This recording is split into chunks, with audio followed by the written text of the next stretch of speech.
Deus está morto. Deus permanece morto. E fomos nós que o matamos. Como poderemos ser consolados? Nós, os assassinos entre os assassinos. Este é a Visão Libertária, sua fonte de informações descentralizadas e distribuídas. Este artigo foi sugerido e escrito por Luluxo Convertido, revisado por Liberty Nacho, narrado por J. Fernandes e produzido por Peter Turguniev. É preciso deixar claro de início que esse artigo não tem por objetivo colocar Nietzsche como um libertário, muito menos fazer críticas a qualquer religião ou espiritualidade. A menção de suas ideias é unicamente um ponto de partida pelo qual será possível desenvolver uma visão libertária temática dos últimos 150 anos da nossa história. Friedrich Nietzsche foi um filósofo alemão que nasceu enquanto parte da Alemanha ainda era chamada de Prússia e acumulou em seus trabalhos a função de compositor e poeta. Grande parte de seu trabalho foi uma crítica ao que considerava negação da vida, o que era um grande apanhado de ideologias que tinham como objetivo atingir ideais elevados que só seriam alcançados em algum momento indeterminado no futuro, podendo ser bons exemplos a religião em geral, a revolução tecnológica, ou mesmo o próprio progresso científico.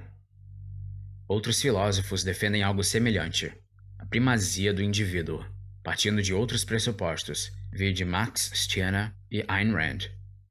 Mesmo com notórias censuras à religião, o contexto em que escreve Deus está morto não é uma mera reafirmação do seu ateísmo, como frequentemente interpretado, mas uma observação sobre a realidade europeia a que pertencia, onde a noção do divino e da transcendência deixavam de ter destaque no debate científico e filosófico. Pode-se observar essa transição refletida na magnum opus artística de cada época.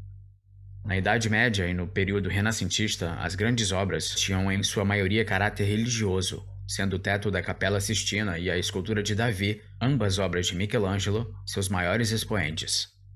Do meio do século XVIII em diante, muda-se drasticamente o objetivo e a motivação por trás da arte, com o impressionismo e a sátira pouco a pouco tomando o lugar da contemplação.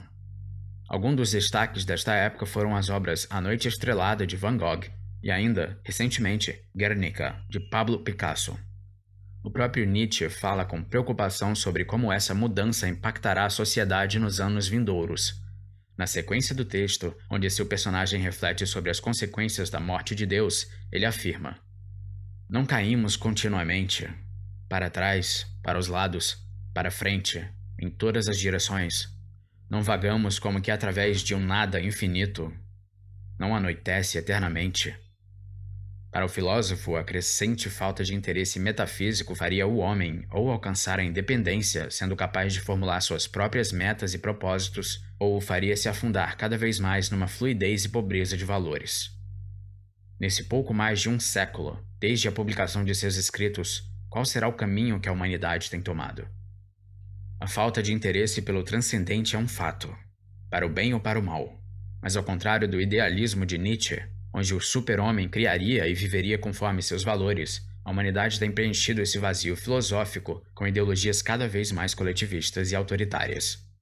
Ideologias que muitas vezes não foram adquiridas através do processo de reflexão, mas sim empurradas garganta abaixo, seja pela doutrinação, seja pelo medo da humilhação pública através do ostracismo e do boicote. O século XX foi a caricatura desse novo mundo, onde a ideia de nação, de raça e de classe dominaram o imaginário das sociedades, com consequências desastrosas. A Primeira Guerra Mundial é resultado do revanchismo e disputas territoriais entre governos nacionalistas.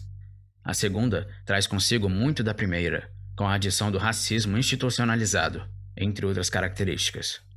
A Guerra Fria e seus desdobramentos, que se estenderam por todo o globo, de Cuba até a Coreia, foi a disputa entre duas visões inconciliáveis de mundo. Uma que dizia valorizar as liberdades individuais e outra que dizia valorizar a igualdade e o bem-estar coletivo. A mudança para o presente século não modificou essa estrutura. Ideais considerados elevados continuam recrutando indivíduos para dedicarem suas vidas pela causa, com uma única diferença fundamental: A informação descentralizada e distribuída pulverizou as ideologias em núcleos cada vez mais distantes entre si. Se na Segunda Grande Guerra ou na Guerra Fria podemos ver dois polos bem definidos, A modernidade deu à luz as mais mirabolantes e inusitadas ideias. Veganismo radical, comunismo democrático, ambientalismo, islamismo místico e mais dezenas de milhares de ismos competem pela fidelidade dos seres humanos e exigem que cada um viva conforme um código único e muito particular de regras. Mesmo entre grupos considerados do mesmo espectro, existem diferenças substanciais irreparáveis. Sindicalistas, comunistas revolucionários e defensores de políticas identitárias têm demandas completamente diferentes e são todos considerados à esquerda. Se colocássemos dois influenciadores comunistas para conversar sem que eles soubessem, veríamos como uma visão unidimensional do mundo é impossível, mesmo para os que creem nisso. Claro que isso não é exclusividade da esquerda. Entre libertários existem os mais influenciados por Hopper, por Rand ou por Mises. Existem os que desprezam ou não a via política, os pessimistas, os otimistas e por aí vai. Em uma sociedade privada, com certeza diferentes libertários escolheriam diferentes sistemas de leis, com base em suas próprias preferências. Vendo tal fenômeno, os governos e seus adoradores estão desesperadamente tentando colocar amarras no pensamento humano, para que ele volte a ser binário e simplório.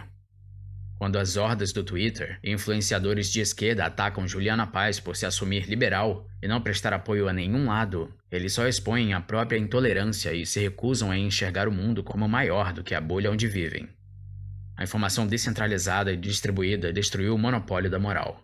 Todos têm acesso a toda a informação disponível e têm o direito, como seres racionais, e às vezes nem tanto, de seguirem suas próprias convicções, ainda que essas convicções sejam contrárias às minhas, às suas ou aquelas do mainstream. A única maneira de uma sociedade com crescente assimetria ética conviver pacificamente é adotando leis privadas, onde cada um pode escolher a jurisdição privada que mais se adequa à sua visão de mundo particular. Enquanto as pessoas, especialmente a esquerda mundial, não aceitarem que há mais coisas entre o céu e a terra do que se pode imaginar sua vã filosofia, não haverá resolução de conflitos. Em um mundo onde as Big Techs censuram opiniões ligeiramente polêmicas e governos discutem um imposto mínimo global, é preciso reafirmar o óbvio para esses pseudo-tolerantes. Suas demandas não são as minhas demandas, e não são as demandas da humanidade. Quando alguém afirmar, isso é para o bem da humanidade, interprete como, isso é como eu queria que fosse o mundo.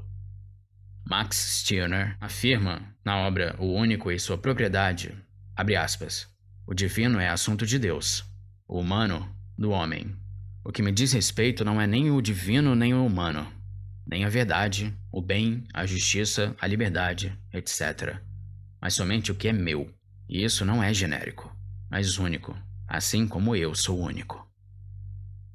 Talvez toda essa divagação tenha deixado você um pouco confuso, mas vamos fazer uma síntese. Nietzsche observou que Deus estava perdendo espaço na mente de seus conterrâneos europeus.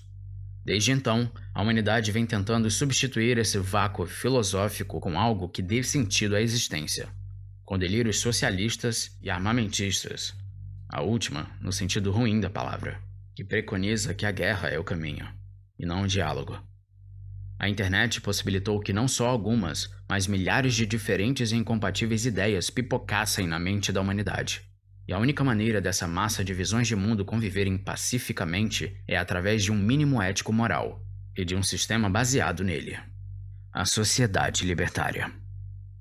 O indivíduo sempre teve que lutar para não ser oprimido pela tribo. Se você tentar isso, estará sempre sozinho e às vezes assustado. Mas não há preço alto a se pagar pelo privilégio de ser possuidor de si mesmo. Friedrich Nietzsche. Obrigado por sua audiência. Se você gostou deste vídeo, clique no ícone de curtir abaixo e compartilhe o vídeo em sua rede social. Se você deseja ser notificado de outros vídeos, inscreva-se no canal e depois clique no ícone de campainha. Apoie iniciativas libertárias. Veja como participar desse projeto no site do Visão Libertária. Não deixe também de dar uma passada no canal Hélio de Liberdade. Até a próxima.